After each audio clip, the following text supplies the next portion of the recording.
न्यूजच्या वृत्तवाहिनीमध्ये तुम्हा सर्वांचं स्वागत। पाहूयात आजच्या ठळक घडामोडी।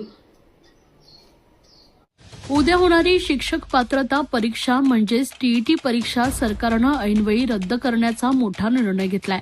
पेपर फुटल्याची माहिती समोर आल्यानंतर राज्यभरात खळबळ उडाले।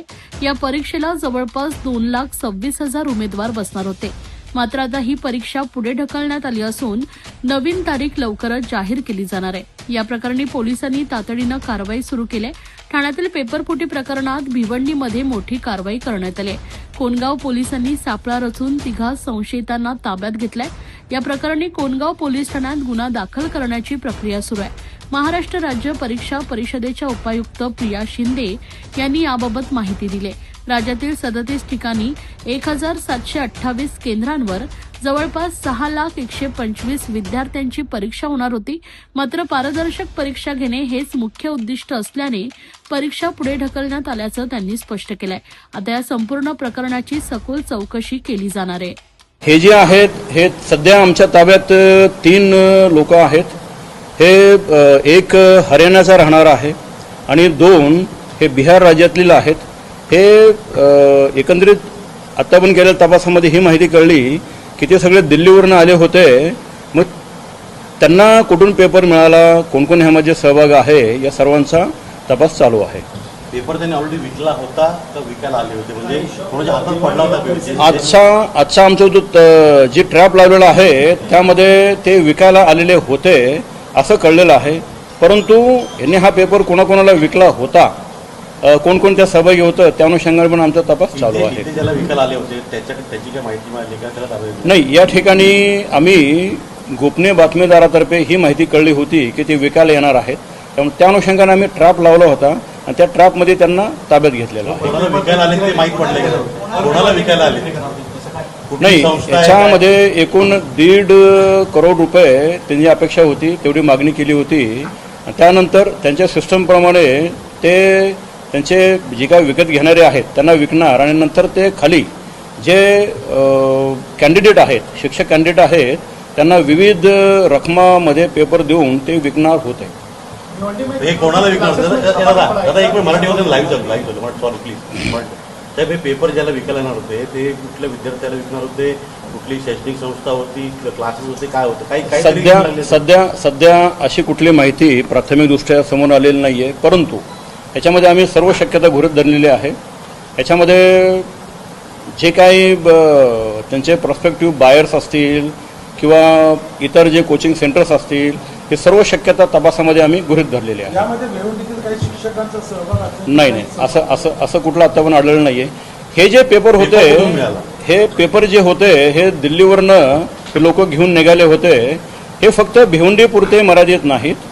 यामध्ये शिक्षण विभागाची जी पद्धत आहे त्याप्रमाणे पूर्ण राज्यासाठी SOP तयार करून ते पेपर सेट करतात। त्यामधील हे पेपर त्यांनी दिल्लीवरनं आणलेले होते।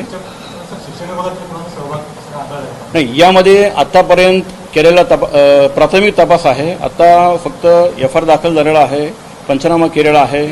यामध्ये ज्यांचा सहभाग असेल त्या सर्व तपासामध्ये या सर्व गोष्टी काही दिवसांनी तुम्हाला सांगू। आता सध्या सर्व शक्यता मात्र आम्ही गृहीत धरलेल्या आहे। आरोपींची नाव देतो आम्ही तुम्हाला। बॅकग्राऊंड काय, म्हणजे शिक्षित काय हे परीक्षा दिली का? ह्याच्यामधील एक आरोपी जो आहे तो यापूर्वी केंद्रीय विद्यालयामध्ये सर्व्हिस लावण्यासाठी दुसऱ्या एका आरोपीला त्यांनी पैसे दिल्याचं कळलेलं होतं। त्यानंतर इतर पण आरोपी हे जे आहेत यापूर्वी एक वेळा परीक्षा दिलेली आहे, ते नापास झाले होते। आणि हे जे आरोपी आहेत यांचा पूर्व इतिहास, यांना कुठून मिळालं ते पण आम्ही सर्व माहिती आम्ही घेणार आहोत। बिलकुल शक्यता नाकारता येत नाही आहे, कारण ज्या तऱ्हेने हा एवढा गंभीर प्रकार झालेला आहे त्यामध्ये टोळी असू शकते। त्या अनुषंगाने पण आम्ही विविध कलम पण लावलेले आहेत आणि त्या अटक करण्याची आम्ही कारवाई करणार आहोत। नाही, दुसरी केंद्रीय विद्यालयामध्ये जॉब देणार होता। आरोपींनी परीक्षा दिली, त्यातल्या कुठल्या आरोपींनी यापैकी कुठली परीक्षा दिली? नाही, आतापर्यंत नाही आढळलेलं।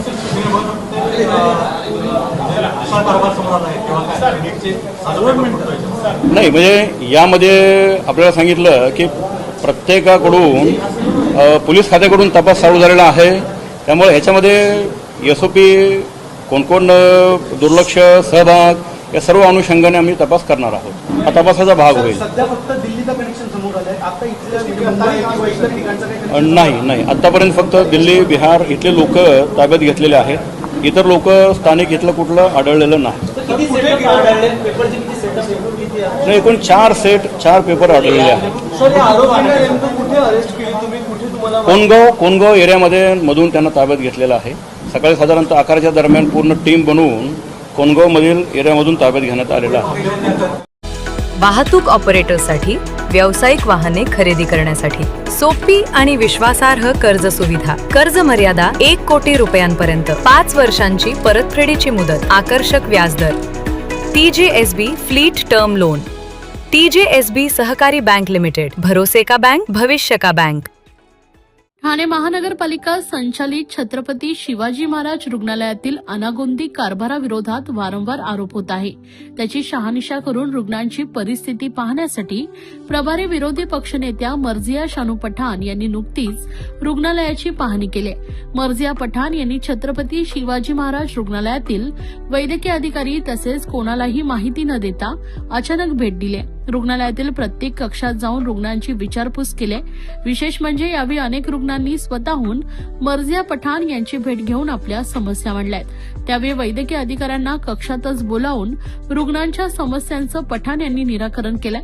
दरम्यान रुग्णालयाच्या अधिष्ठात्री स्वप्नाली कदम यांच्याशी चर्चा करून वैद्यकीय अधिकारी, शिकाऊ डॉक्टर, कर्मचारी यांच्या समस्या जाणून घेतल्या. तसेच रुग्णांच्या अडचणी तत्काळ दूर करण्याच्या सूचनाही मर्जिया पठाण यांनी डॉक्टर कदम यांना दिल्या आहेत.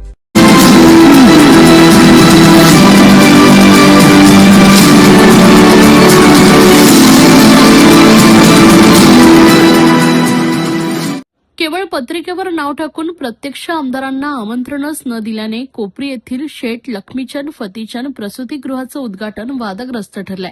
उद्घाटनानंतर आमदार संजय केळकर यांनी पाहणी करताना या प्रसूतीगृहाला कोणतीही कमतरता भासणार नाही यासाठी प्रयत्न करू असं सांगत याप्रसंगी CSR फंड, सामाजिक संस्थांचं योगदान मिळवू अशी माहिती दिली.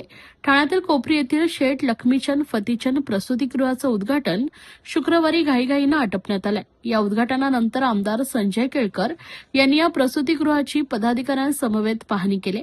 यावेळी राजेश गाडे, कृष्णा भुजबळ, अमरीश ठाणेकर, विद्या कदम उपस्थित होते. माध्यमांशी बोलताना केळकर म्हणाले की या प्रसूतीगृहाला 8 महिन्यांपूर्वीच भेट दिली होती. त्यावेळी इन्क्युबेटर धुळकात पडले होते. नवजात अतिदक्षता विभाग सुसज्ज नसताना पूर्वी उद्घाटन करण्यात आले होते. हा कक्ष सुसज्ज होण्यासाठी तब्बल वर्ष लागले.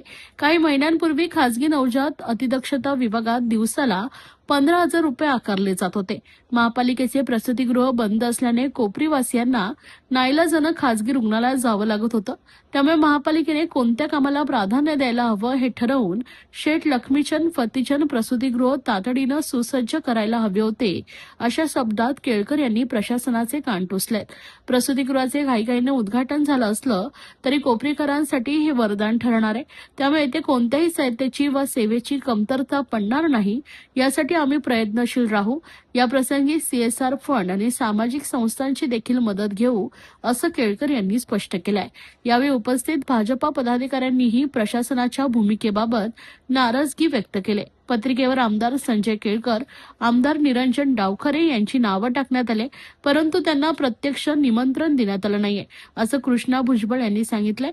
तर शिवसेनेनं देखील युतीधर्म पाळावा असा टोला पदाधिकाऱ्यांनी हाणलाय.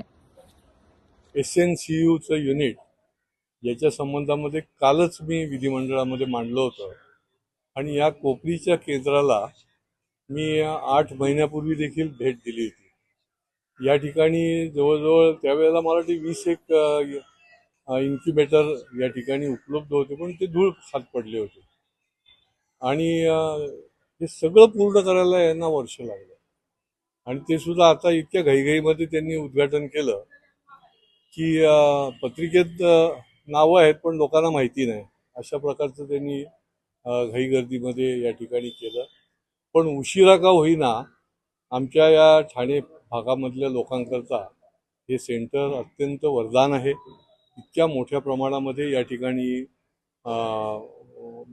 येतात, पेशंट येतात आणि बच्चू येतात आणि त्यांना बाहेरचं राहतं तर आणखीन रेट वाढलेला आहे. मला वाटतं 8-1 महिन्यापूर्वी 15,000 रुपये होता दिवसाला प्रायव्हेटमध्ये, आणि इकडे यायचे पेशंट आणि सांगायचे तर ते म्हणायचे बाहेर जा, इथे नाही आहे. लोकांना वाटत होतं की इथे झालेलं आहे आणि प्रत्यक्षात नव्हतं. आणि त्याच्यामुळे महापालिकेने कुठल्या गोष्टीला प्रेफरन्स द्यायला पाहिजे, कुठल्या गोष्टीला नको द्यायला, हे यांचं नियोजन शून्यपणा आहे. एवढं अत्यंत महत्त्वाचं की ज्या सेंटरमध्ये फार मोठी गर्दी होते, असं हे सेंटर देखील या ठिकाणी उशिरा, 1 वर्ष उशिरा दिरंगाई केली. मग कारणं निर्णय अशी, टेंडर अमुक तमुक. आता जे योग्य तो दाम दिल्यावरच टेंडर कोणी ना कोणी भरणार. आणि त्याच्यामुळे माझी महापालिकेला या निमित्ताने विनंती आहे की आता हे तरी सेंटर जे आहे ते नियोजनबद्धपणे चालवा, योग्य वेळेला मटेरियल द्या. त्या ठिकाणी मॉनिटर जे आहेत, काही ज्या ठिकाणी आहेत काही ठिकाणी नाहीत. आता अर्धवट सामान का दिलं तुम्ही, हा देखील प्रश्न पडतो. पण आम्ही आता मॅडमला विचारलं आणि किती कमी आहे काय काय, तर सार्वजनिक CSR फंडमधलं किंवा निरनिराळ्या सामाजिक संस्थांकडनं देखील या ठिकाणी उपलब्ध करण्याचा आमचा प्रयत्न आहे. परंतु याची गरज होती आणि घाईघाईत का होईना आज यांनी याचं उद्घाटन केलेलं आहे. त्याबद्दल मी आता त्यांना सदिच्छा देतो आणि पुढच्या काळामध्ये योग्य पद्धतीने ते चालवलं जावं, याच्याकरता जे जे करता येईल ते देखील आम्ही निश्चितपणे करू.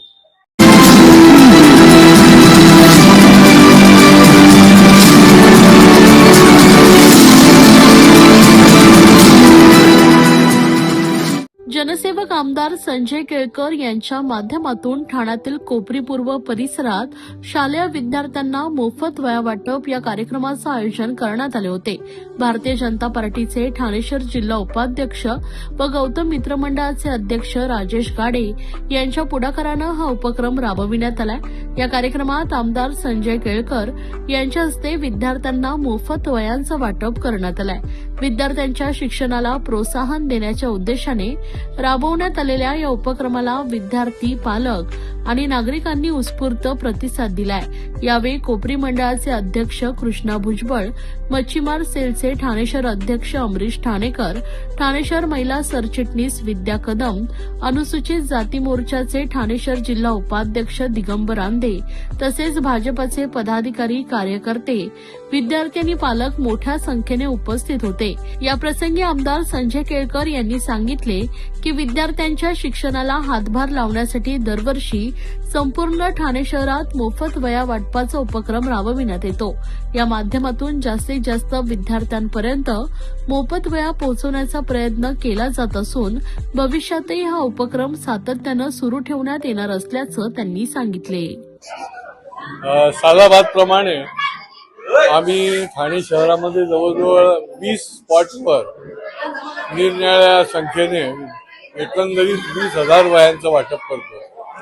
आज या ठिकाणी राजेश गाडे, कृष्णा भुजबळ हा सगळा जो कोकणीमधला भाग आहे, जिथे गरजू गरीब विद्यार्थ्यांना आज वह्या वाटप आम्ही केलं.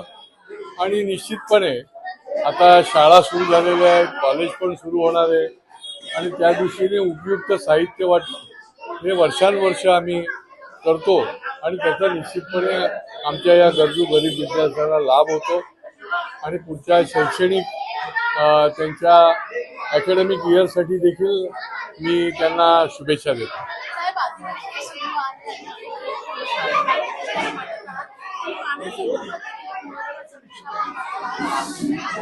पाण्याचा विषय जो आहे तो कालच मी सभागृहामध्ये मांडला आणि तपशीलवार मागणी केली की जैसा आम्ही ठाणेकर नागरिक पैशाचा हिशोब मागतो तसा आम्हाला पाण्याचा हिशोब पण द्या. पाणी येतं किती, जातं कुठे, का मुरतं, हे सगळं जे आहे त्याचा हिशोब आम्ही मागितलेला आहे. कारण की ठाणेकर मध्यमवर्गीय असतील, आमची गोरगरीब जनता असतील, तर हे पाण्याच्यासाठी अक्षरशः हैराण झालेले आहेत. आणि त्याच्यामुळे पाण्याच्या संबंधीमध्ये ठोस अशा प्रकारची योजना करण्याच्या देखील काही विषय मी अधिवेशनामध्ये मांडले, पत्ररूपाने मांडले आणि प्रत्यक्ष भेटून देखील मांडले. पालकमंत्र्यांना देखील मी 2 वेळेला मार्च आणि मे मध्ये पत्र दिली आहे.